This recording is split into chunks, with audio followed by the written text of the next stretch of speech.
Hello, I'm Ashley Lodge and I'm responsible for Pearson's Mindfulness program. The aim of this video is to give you a quick introduction to mindfulness with a focus on how it can help us during difficult times or situations. So what exactly is mindfulness? The best definition I tend to use is that of Jon Kabat-Zinn, one of the major figures in introducing Western audiences to practices that have their origins in the East. He calls it paying attention in a particular way, that is, on purpose, in the present moment and non-judgmentally. Unpacking those three things then. Purpose. We need to be clear about our intention, to use mindfulness to create a sense of calm and peace, of focus and attention. Present moment. We can only live in the present moment because the past is done and the future is yet to come. And judgmentality. We constantly make judgments about all the information coming to us on a moment-to-moment basis to see whether it's a threat to us.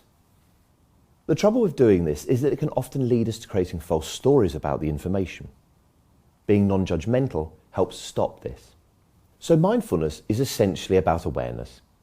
It is about training our attention to notice our thoughts, feelings, sensations, and anything around us that is happening right now without judging them. By doing this, we step away from automatic responses and observe what it means to be in the present with an open mind. This can help us to be calmer and make better, more skillful decisions. At the same time as developing awareness, we're also cultivating a sense of kindness and compassion to ourselves. Mindfulness isn't just about training the mind, it's also about reconnecting with the body, the emotions and our behaviour. Emotions and feelings can affect the body and our actions, and vice versa. Just as thinking can cause physical reactions, for example, feeling anxious can cause butterflies in the stomach, so our bodies can affect our thinking. We often forget how much subtle tension we're holding in our shoulders and neck, for example. Mindfulness helps us stop analysing emotions and emotional problems, and instead sense them more easily when they start. By becoming aware of emotions, we can try to deal with them before they grow too strong or start to take over our thinking. Mindfulness can help us understand better when our own stress and anxiety starts to kick in, and can help calm those feelings through simple exercises such as focusing in on the breath, before they start to affect us in more negative ways.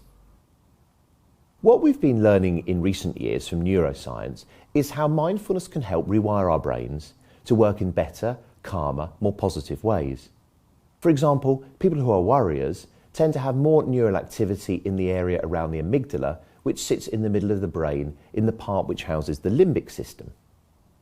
This is the part of the brain which is responsible for the fight or flight response, which has helped us as a species survive from when our prehistoric ancestors spotted a predator such as a saber-toothed tiger and helped ensure they didn't end up as their lunch. The response would release cortisol and adrenaline into our ancestors' bodies to get them ready to escape.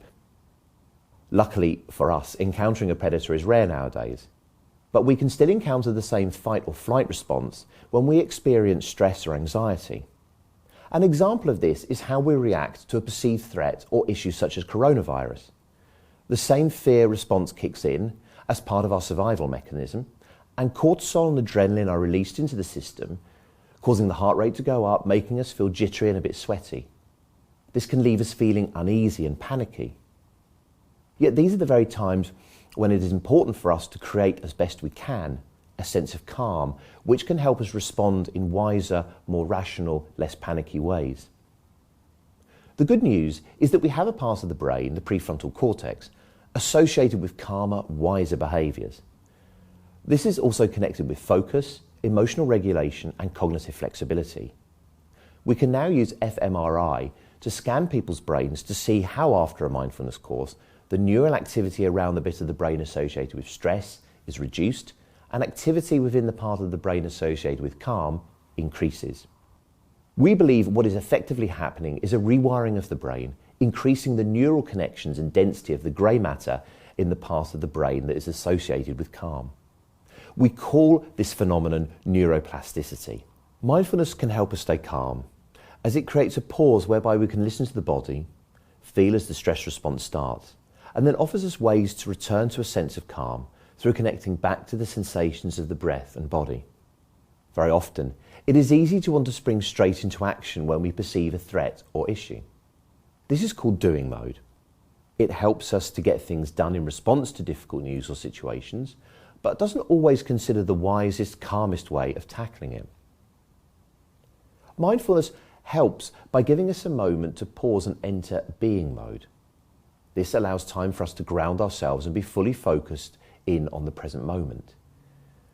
This helps us create a calmer, wiser approach to a situation, which will mean we're more effective at dealing with it, and at the same time looks after our own mental health and well-being during difficult times.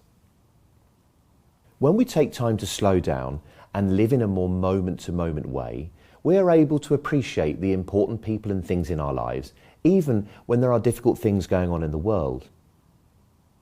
Mindfulness can also help us accept how things are right here and now, rather than striving for them to be different. Especially when things are out of our control, then accepting what we can or can't easily change takes away the artificial pressure we can often create for ourselves. This then allows us to be kinder to ourselves and find new ways to being okay with whatever is happening in the present. Looking after our mental health and well-being during difficult times is essential. Just like learning any new skill or developing any new habit, mindfulness is something that has to be practiced daily to have richer benefits.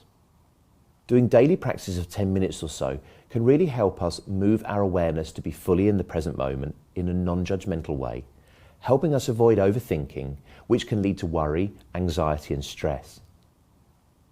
I hope this video has given you a helpful introduction to mindfulness and how it can help keep us calm and focused when we encounter difficulty. Looking after our own mental health in such times is just as important as looking after our physical health too. To accompany this video, there is an audio file of the guided breath and body practice, which provides an excellent introduction to mindfulness and the kind of practices we do.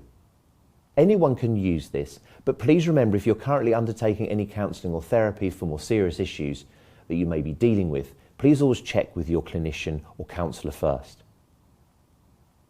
Here at Pearson, over 600 colleagues have been through the mindfulness programme and have experienced real benefits with reductions in anxiety and stress and increases in focus and attention. So we definitely know how it can help benefit our mental health and well-being here. Thank you for watching this video. I hope it has been informative and can help create a sense of calm for whenever you may need to draw on it.